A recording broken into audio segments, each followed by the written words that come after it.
Hello students, welcome back to our channel. So आज की video हम लोग अपनी translation zero to hero series continue करते हुए फ्यूचर कॉन्टिन्यूस टेंसेस के बारे में पढ़ेंगे। और इनके मैंने इस वीडियो में सारे टाइप्स ही कवर किए हुए हैं, जिसमें पॉजिटिव, नेगेटिव एंड इंटेरोगेटिव सारे टाइप्स ही आते हैं। तो सबसे पहले मैंने यहाँ पे इसमें लिखा हुआ है कि फ्यूचर कॉन्टिन्यूस टेंसेस में हम लोग किस तरीके से उनकी पहचान करेंगे। तो यहाँ पे मैंने लिखा हुआ है use to express an action that will be in progression in future. इसका मतलब है हम एक ऐसे एक्शन के बारे में बात कर रहे हैं जो फ्यूचर में हो रहा होगा। और जैसा कि मैंने यहाँ पे इसकी एक्सप्लेनेशन समझाई है, उसी तरीके से इसकी पहचान भी लिखी हुई है। यहाँ पे लिखा हुआ है रहा होगा, रही होगे, रहे होंगे या रहा होगा। इसका मतलब कोई भी काम मैं फ्यूचर में कर रहा हूँगा तो वो सेंटेंस हमारा फ्यूचर कॉन्टिन्यूस टेंस हो जाता है। नाम से ही आपको समझ में आ रहा होगा कि फ्यूचर में कोई भी काम हो रहा होगा। इसकी हेल्पिंग वर्ब ऐसे यहाँ पे हम लोगों ने देखा था फ्यूचर इंडेफिनिट की जो हेल्पिंग वर्ब थी वो हमारी विल शेल थी।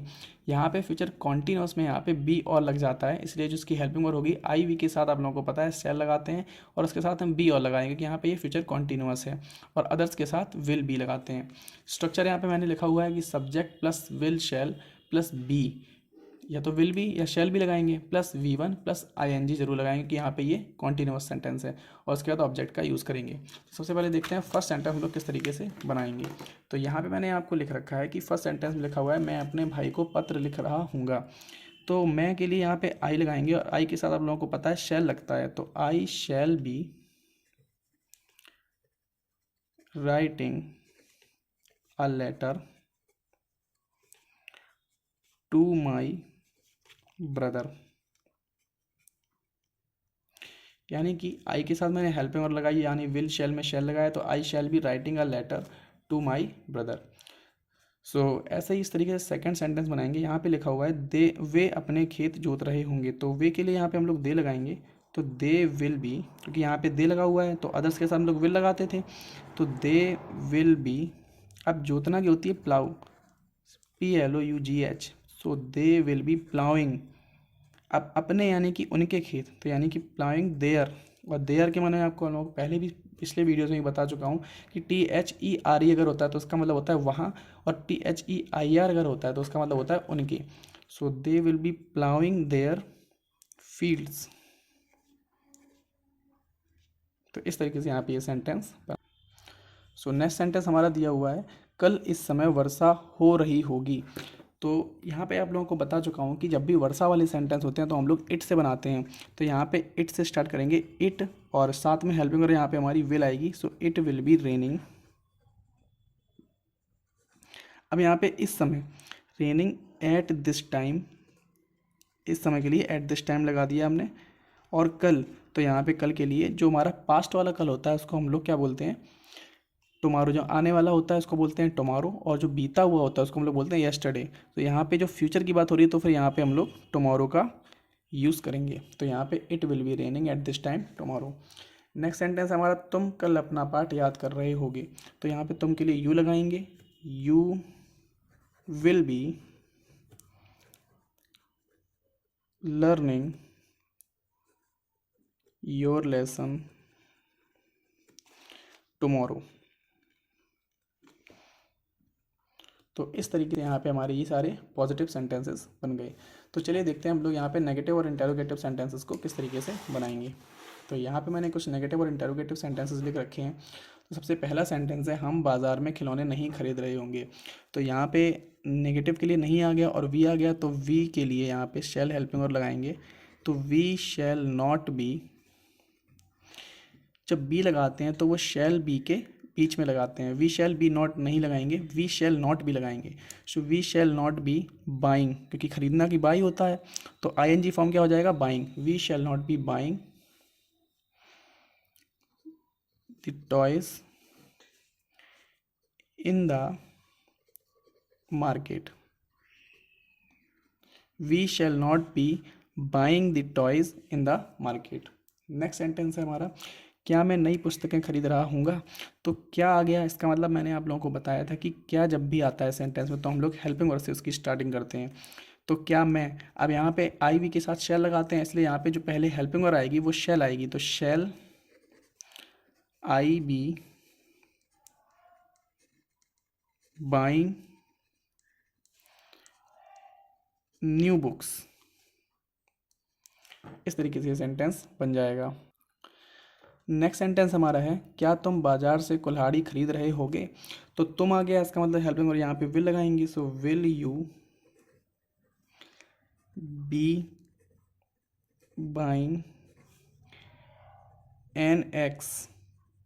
अब यहाँ पे कुल्हाड़ी के लिए हमने यहाँ पे एक्स लगाया है और एक्स के साथ में यहाँ पे जो आर्टिकल लगा है वो हमारा एन लगेगा। यहाँ पे आप लोगों को पता है जब भी कोई वॉवेल आता है, यानी कि जो प्रोनाउंसिएशन में हम लोग वॉवेल बोलते हैं, तो यहाँ पे एक्स आ रहा है यानी कि ए आ रहा है, तो उसके लिए हम लोग यहाँ पे पहले एन लगाएंगे। अगर यहाँ पे और भी कोई वर्ड आता जो कि वॉवेल नहीं होता तो हम लोग यहाँ पे ए का यूज़ करते हैं। So will you B buying an x from the market. Next sentence हमारा, कल मोर छत पर नहीं नाच रहे होंगे। सो यहाँ पे आप लोगों को कल आ गया यानी कोई भी टाइम आ गया। अब यहाँ पे जो सब्जेक्ट है वो क्या है हमारा, मोर, तो यहाँ पे लगाएंगे द पीकॉक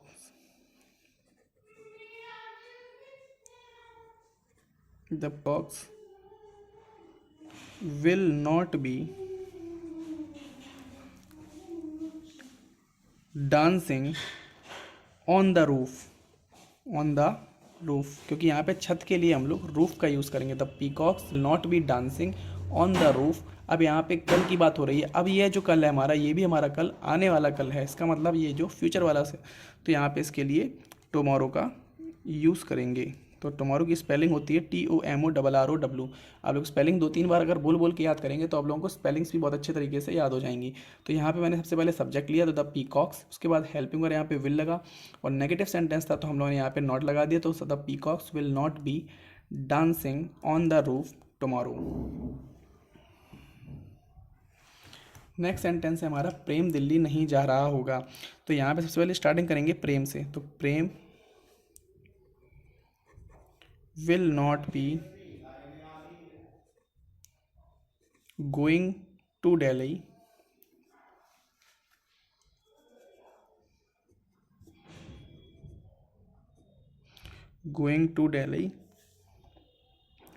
अगर यहाँ पे कल भी होता तो हम लोग यहाँ पे टुमारो या स्टडी लगा सकते थे। तो यहाँ पे सेंटेंस हमारा बना, Prem will not be going to Delhi. Prem Delhi नहीं जा रहा होगा, Prem will not be going to Delhi. Next sentence है हमारा, क्या हम अपनी पुस्तकें रात को पढ़ रहे होंगे। तो यहाँ पे वी आ गया, तो यहाँ पे हम लोग शैल से स्टार्टिंग करेंगे। तो shall we be reading, shall we be reading our books, shall we be reading our books, रात को पढ़ रहे होंगे तो एट नाइट हो जाएगा यहाँ पर।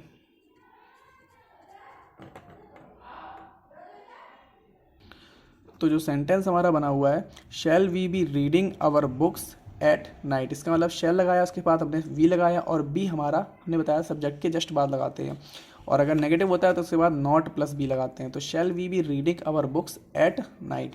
तो लास्ट सेंटेंस है हमारा, ये लड़के सड़क पर क्यों खड़े रहे होंगे। तो जब भी बीच में हमारा क्वेश्चन वर्ड आता तो मैंने बताया वहीं से शुरुआत करते हैं। तो यहाँ पे लगाएंगे Y these boys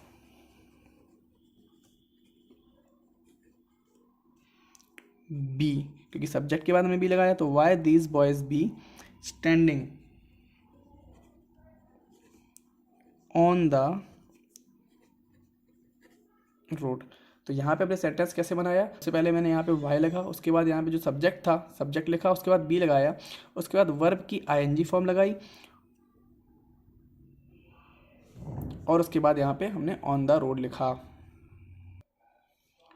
Y these boys be, sorry एक यहाँ पे आप लोगों ने देखा हो कि मैंने यहाँ पे विल या शैल नहीं लगाया है, तो यहाँ पे वाई विल दीज बॉयज हो जाएगा, क्योंकि विल और शैल तो हर सेंटेंस में लगता है। तो यहाँ पे आप लोग why will these boys be standing on the road, will यहाँ से गलती से छूट गया था। तो यहाँ पे आप लोग समझ रहे होंगे कि इस तरीके से हम लोग यहाँ पे पॉजिटिव, नेगेटिव और इंटेरोगेटिव सेंटेंस को आसानी से बना सकते हैं। तो आशा करता हूँ आप सभी लोगों को मेरा वीडियो अच्छा लगा होगा। अगर आप लोगों को वीडियो से थोड़ी सी भी हेल्प मिलती है तो आप लोग वीडियो को लाइक कीजिएगा, चैनल को सब्सक्राइब कीजिएगा, और अगर आप लोगों को कोई भी सजेशन हो या फिर कोई भी क्वेश्चन हो तो आप लोग कमेंट सेक्शन में मुझे बता सकते हैं। मैं आप लोगों का आंसर देने का और उसको सोल्यूशन प्रदान करने का पूरी कोशिश करूँगा। Till then take care and good bye.